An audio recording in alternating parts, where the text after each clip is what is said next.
ಎಲ್ಲರಿಗೂ ನಮಸ್ಕಾರ. ಚಿನ್ನ ಬೆಳ್ಳಿ ತರುವುದಕ್ಕೆ ಒಳ್ಳೆಯ ದಿನ ಯಾವುದೆಂದು ತಿಳಿಯೋಣ.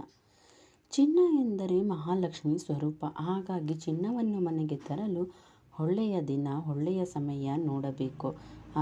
ಅದರಿಂದ ಸಂಪತ್ತು ಹೆಚ್ಚಾಗುತ್ತದೆ ಎಂಬ ನಂಬಿಕೆ ಕೂಡ ಇದೆ. ವಾರದಲ್ಲಿ 2 ದಿನ ಚಿನ್ನ ಅಥವಾ ಬೆಳ್ಳಿಯನ್ನು ತರೋದು ಸಂಪತ್ತು ವೃದ್ಧಿಯಾಗುತ್ತದೆ. ಅದು ಯಾವ ದಿನ, ಯಾವ ಸಮಯ, ಸಂಪೂರ್ಣ ಮಾಹಿತಿ ಈ ವಿಡಿಯೋದಲ್ಲಿ ತಿಳಿಯೋಣ. ವಿಡಿಯೋನ ಪೂರ್ತಿಯಾಗಿ ನೋಡಿ. ಚಿನ್ನ ಬೆಳ್ಳಿ ಅಂತಾನೆ ಅಲ್ಲ, ಯಾವುದಾದರೂ ವಸ್ತುಗಳಾಗಿರಬಹುದು. ಶುಭ ಕಾರ್ಯಗಳಿಗೆ ಸೀರೆ, ಬಟ್ಟೆ, ಪೀಠೋಪಕರಣ, ಮನೆಗೆ ಯಾವುದೇ ವಸ್ತುಗಳು, ಟಿವಿ, ಫ್ರಿಡ್ಜ್, ವಾಷಿಂಗ್ ಮಿಷಿನ್ ಅಥವಾ ಪೀಠೋಪಕರಣಗಳು, ಮಕ್ಕಳಿಗಾಗಿ ಓದುವುದಕ್ಕೆ ಪುಸ್ತಕವಾಗಿರಬಹುದು. ಈ ರೀತಿ ಒಳ್ಳೆಯ ವಸ್ತುಗಳನ್ನು ಒಳ್ಳೆ ಟೈಮ್ನಲ್ಲಿ ತರೋದ್ರಿಂದ ಖಂಡಿತವಾಗಿಯೂ ಅದರ ಫಲ ಕೂಡ ಒಳ್ಳೆಯದೇ ಆಗಿರುತ್ತದೆ. ಕೆಲವರು ಅಂದುಕೊಂಡಿರುತ್ತಾರೆ ಕೈಯಲ್ಲಿ ದುಡ್ಡಿದ್ದಾಗ ತಂದು ತರಬೇಕೆಂದು ಅಂತ. ಅದು ಕೂಡ ಒಳ್ಳೆಯದೇ. ಆದರೆ ಒಳ್ಳೆಯ ದಿನ, ಒಳ್ಳೆಯ ಸಮಯ ನೋಡಿ ತಗೊಬನ್ನಿ. ಅದರ ಫಲ ಕೂಡ ಒಳ್ಳೆಯದೇ ಆಗಿರಬೇಕಲ್ಲವೇ. ಕೆಲವೊಮ್ಮೆ ಎಷ್ಟೇ ಚಿನ್ನದ ಒಡವೆ ತಗೊಂಡು ಬಂದು ಅದು ನಮ್ಮ ಹತ್ರ ಇರೋದಿಲ್ಲ. ಪದೇ ಅದನ್ನು ಅಡ ಇಡುವುದು ಪರಿಸ್ಥಿತಿ ಬರುತ್ತದೆ. ಇನ್ನು ಕೆಲವು ಸಲ ಚಿನ್ನ ಅಥವಾ ಬೆಳ್ಳಿ ವಸ್ತುಗಳು ತಗೊಂಡ್ರೆ ಮನೆಯಲ್ಲಿ ಇದ್ದಕ್ಕಿದ್ದ ಹಾಗೆ ಕಾಣೆಯಾಗಿ ಬಿಡುತ್ತದೆ. ಇರುವ ಜಾಗದಲ್ಲಿ ಇರೋದಿಲ್ಲ, ಹಾಗೆ ಮಿಸ್ ಆಗುತ್ತಾ ಇರುತ್ತದೆ. ಈ ರೀತಿ ಎಲ್ಲ ಆಗುತ್ತಾ ಇರುತ್ತೆ ಅಲ್ವಾ. ಈ ಕಾರಣಕ್ಕೆ ಈ ರೀತಿ ಆಗುತ್ತೆ. ಒಳ್ಳೆಯ ಸಮಯದಲ್ಲಿ ತರಲಿಲ್ಲ ಅಂದರೆ ಈ ರೀತಿ ಅನಾಹುತಗಳು ಆಗುತ್ತೆ. ಅಥವಾ ಯಾರೋ ಫ್ರೆಂಡ್ಗೆ ಕೊಟ್ಟಿರುತ್ತೇವೆ, ಅಲ್ಲಿ ಕೂಡ ಮಿಸ್ ಆಗುತ್ತೆ, ಕಳೆದು ಹೋಗುತ್ತೆ. ಹಾಗೆ ಮದುವೆ ಸಮಾರಂಭಗಳಲ್ಲಿ ಒಡವೆಗಳನ್ನು ಕಳೆದುಕೊಂಡಿರುತ್ತೇವೆ ಅಲ್ವಾ.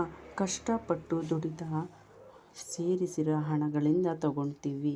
ಅದನ್ನು ಎಷ್ಟು ಜೋಪಾನವಾಗಿ ಮಾಡಬೇಕು ಅಲ್ವಾ. ತರೋದು ಮುಖ್ಯ ಅಲ್ಲ, ಹೇಗೆ ಜೋಪಾನವಾಗಿ ಇಟ್ಟುಕೊಳ್ಳುತ್ತೇವೆ ಅದು ಕೂಡ ಮುಖ್ಯನೇ. ಪದೇ ಒಡವೆಗಳು ಕಳೆದು ಹೋಗಬಾರದು, ಅಡವಿಡದಂಥ ಪರಿಸ್ಥಿತಿ ಬರಬಾರದು. ಅಂದರೆ ಒಳ್ಳೆಯ ಶುಭ ಸಮಯದಲ್ಲಿ ಒಡವೆಯನ್ನು ಮನೆಗೆ ತರಬೇಕು. ಚಿನ್ನ ಬೆಳ್ಳಿ ಮಾತ್ರ ಅಲ್ಲ, ಯಾವುದೇ ಒಳ್ಳೆಯ ವಸ್ತುಗಳು ಮನೆಗೆ ಉಪಯೋಗವಾಗುವಂಥದ್ದು, ನಮಗೆ ಉಪಯೋಗಿಸುವಂತಹ ಯಾವುದೇ ವಸ್ತುಗಳಾಗಲಿ ಈ ವಾರದಲ್ಲಿ ತನ್ನಿ.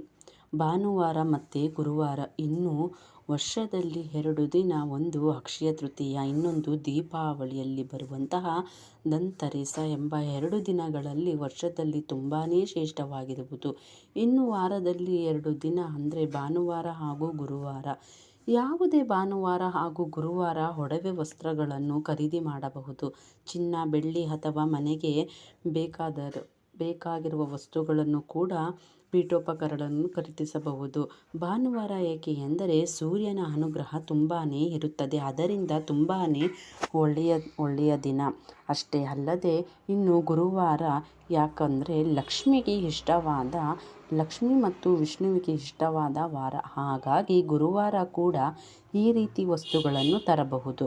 ಹಾಗೆ ಮಾರನೇ ದಿನ ಶುಕ್ರವಾರ ಇದ್ದ ಕಾರಣ ಗುರುವಾರ ತಂದಿರುವ ವಸ್ತುಗಳನ್ನು ದೇವರ ಮನೆಯಲ್ಲಿಟ್ಟು ಪೂಜಿಸಿ ಅದನ್ನು ನಾವು ಧರಿಸಿ ನಂತರ ಅದನ್ನು ಕಬೋರ್ಡ್ನಲ್ಲಿ ಇಡಬಹುದು.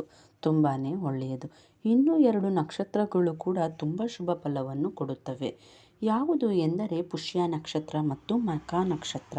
ನೀವು ಇದನ್ನು ನಿಮ್ಮ ಕ್ಯಾಲೆಂಡರ್ನಲ್ಲಿ ನೋಡಿ ಯಾವ ದಿನ ಪುಷ್ಯ ನಕ್ಷತ್ರ ಇದೆ, ಯಾವ ದಿನ ಮಖ ನಕ್ಷತ್ರ ಇದೆ ಎಂದು ಕ್ಯಾಲೆಂಡರ್ನಲ್ಲಿ ನೋಡಿ ಚಿನ್ನ ಬೆಳ್ಳಿಯನ್ನು ಖರೀದಿಸಿದರೆ ಅದು ಕೂಡ ತುಂಬಾ ಒಳ್ಳೆಯದು. ಇನ್ನು ಪುಷ್ಯ ನಕ್ಷತ್ರ ಬಂದು ತುಂಬಾ ದೊಡ್ಡ ನಕ್ಷತ್ರ. ಯಾವುದೇ ವಾರವಾಗಲಿ ಪುಷ್ಯ ನಕ್ಷತ್ರ ಅಥವಾ ಮಕರ ನಕ್ಷತ್ರ ಬಂದಿರಲಿ ಅಂದರೆ ಸೋಮವಾರ, ಮಂಗಳವಾರ, ಬುಧವಾರ ಬಂದಿದ್ದರೂ ಕೂಡ ಆ ದಿನ ನಾವು ಒಡವೆಯನ್ನು ಖರೀದಿಸಿದರೆ ತುಂಬಾ ಒಳ್ಳೆಯದು. ಪುಷ್ಯ ನಕ್ಷತ್ರ ಕೂಡ ಇದನ್ನು ಅಕ್ಷಯ ನಕ್ಷತ್ರ ಎಂದು ಕರೆಯುತ್ತಾರೆ. ಅದರಲ್ಲೂ ಭಾನುವಾರ ಗುರುವಾರ ಪುಷ್ಯ ನಕ್ಷತ್ರ ಬಂದಿದ್ದರೆ ತುಂಬಾ ಶ್ರೇಷ್ಠ ಹೇಳಬಹುದು. ಈ ರೀತಿ ನೋಡಿ ದುಡ್ಡನ್ನು ಸೇರಿಸಿಕೊಂಡು ಮನೆಗೆ ಚಿನ್ನ ಅಥವಾ ಬೆಳ್ಳಿ ಯಾವುದೇ ಉಪಯೋಗಿಸುವ ವಸ್ತುಗಳನ್ನು ಆ ದಿನ ತಂದರೆ ಅದು ಸಂಪತ್ತು ಸಮೃದ್ಧಿಯನ್ನು ವೃದ್ಧಿಗೊಳಿಸುತ್ತದೆ. ಅದು ನಾವು ತಂದಿರುವ ವಸ್ತು ಹೆಚ್ಚಾಗುತ್ತಾ ಹೋಗುತ್ತದೆ. ಪದೇ ಪದೇ ಒಳ್ಳೆಯ ವಸ್ತುಗಳನ್ನು ಖರೀದಿಸುವ ಸಂದರ್ಭ ನಮಗೆ ಬರುತ್ತದೆ. ಅದಲ್ಲದೆ ಒಳ್ಳೆಯ ದಿನ ಅಂದರೆ ಹುಣ್ಣಿಮೆ. ಹುಣ್ಣಿಮೆ ದಿನ ಬೆಳ್ಳಿಯನ್ನು ಖರೀದಿಸುವುದು ಹಾಗೂ ಅಮಾವಾಸ್ಯೆ ದಿನ ಚಿನ್ನವನ್ನು ಖರೀದಿಸುವುದು ತುಂಬ ಶ್ರೇಷ್ಠ. ಕೆಲವು ಅಂಗಡಿಗಳು ಅಂದರೆ ಒಡವೆ ಅಂಗಡಿಗಳು ಅಮಾವಾಸ್ಯೆ ದಿನ ಓಪನ್ ಆಗಿರುವುದಿಲ್ಲ. ಅಕಸ್ಮಾತಾಗಿ ನೀವಿದ್ದ ಕಡೆ ಒಡವೆ ಅಂಗಡಿಗಳು ಓಪನ್ ಆಗಿದ್ದರೆ ನೀವು ಖಂಡಿತವಾಗಿಯೂ ಆ ದಿನ ತೆಗೆದುಕೊಂಡು ಬನ್ನಿ. ತುಂಬಾ ಒಳ್ಳೆಯದು, ಸಂಪತ್ತು ವೃದ್ಧಿಯಾಗುತ್ತದೆ. ಮತ್ತು ಅಷ್ಟೇ ಅಲ್ಲ, ಚಿನ್ನ ಬೆಳ್ಳಿ ಯಾವುದೇ ಉಪಕರಣಗಳಾಗಲಿ ತಂದ ಮೇಲೆ ಅದನ್ನು ನಾವು ಎಷ್ಟು ಜೋಪಾನವಾಗಿ ಶುದ್ಧವಾಗಿ ಇಟ್ಟುಕೊಳ್ಳುತ್ತೀವೋ ಅದು ತುಂಬಾ ಮುಖ್ಯ. ಚಿನ್ನ ಒಡವೆ ಅಂಗಡಿಯಿಂದ ತಂದ ತಕ್ಷಣ ಹಾಗೆ ತಗೊಂಡು ಹೋಗಿ ಬೀರುವಿನಲ್ಲಿ ಅಥವಾ ಲಾಕರ್ನಲ್ಲಿ ಇಟ್ಟು ಬಿಡಬಾರದು. ಏಕೆಂದರೆ ಚಿನ್ನದ ಅಂಗಡಿಯಲ್ಲಿ ಎಷ್ಟು ಜನ ಟ್ರಯಲ್ ಹಾಕೊಂಡು ನೋಡಿರ್ತಾರಲ್ವ, ಆದ ಕಾರಣ ಚಿನ್ನಕ್ಕೆ ಆಕರ್ಷಣ ಶಕ್ತಿ ಹೆಚ್ಚಾಗಿ ಇರುತ್ತದೆ. ಹಾಗಾಗಿ ಪಾಸಿಟಿವ್ ನೆಗೆಟಿವ್ ಕೂಡ ತುಂಬಾ ಬೇಗನೆ ಆಕರ್ಷಣೆ ಮಾಡುತ್ತದೆ.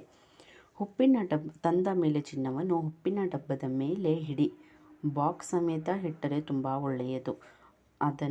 ಆದ ನಂತರ ಸ್ವಲ್ಪ ನೀರಿನಲ್ಲಿ ಅದರ ಮೇಲೆ ಚಿಮುಕಿಸಿ ಪ್ರೋಕ್ಷಣೆ ಮಾಡಿ ದೇವರ ಮನೆಯಲ್ಲಿಟ್ಟು ಅರಿಶಿಣ ಕುಂಕುಮ ಅಕ್ಷತೆ ಇಟ್ಟು ನಂತರ ಸ್ವಲ್ಪ ಹೊತ್ತು ಪೂಜೆ ಮಾಡಿದ ಮೇಲೆ ಅದನ್ನು ನಾವು ಹಾಕಿಕೊಂಡು ನೋಡಿ ನಂತರ ಅದನ್ನು ಬೀಡು ಅಥವಾ ಕಬೋರ್ಡ್ನಲ್ಲಿ ಇಡಬೇಕು. ಅಲ್ಲ ಸ್ನೇಹಿತರೆ, ಈ ವಿಡಿಯೋ ನಿಮಗೆ ಇಷ್ಟ ಆದರೆ ಒಂದು ಲೈಕ್ ಮಾಡಿ. ಖಂಡಿತವಾಗಿಯೂ ಈ ದಿನಗಳಲ್ಲಿ ಚಿನ್ನ ಬೆಳ್ಳಿ ಏನೇ ಫ್ರಿಜ್ಜು ವಾಷಿಂಗ್ ಮಿಷಿನ್ TV ಯಾವುದೇ ಪೀಠೋಪಕರಣಗಳಾಗಲಿ ಈ ದಿನ ಈ ನಕ್ಷತ್ರದಲ್ಲಿ ತಂದು ನೋಡಿ, ಅದರ ಬದಲಾವಣೆ ನೀವೇ ನೋಡ್ತೀರಾ. ಈ ವಿಡಿಯೋ ನಿಮಗೆ ಇಷ್ಟ ಆದರೆ ಒಂದು ಲೈಕ್, ಚಾನಲ್ನ ಸಬ್ಸ್ಕ್ರೈಬ್ ಮಾಡ್ಕೊಳ್ಳಿ. ಧನ್ಯವಾದ. ಹೋಗಿ ಬರ್ತೀನಿ ಮುಂದಿನ ವಿಡಿಯೋದೊಂದಿಗೆ. ನಮಸ್ಕಾರ.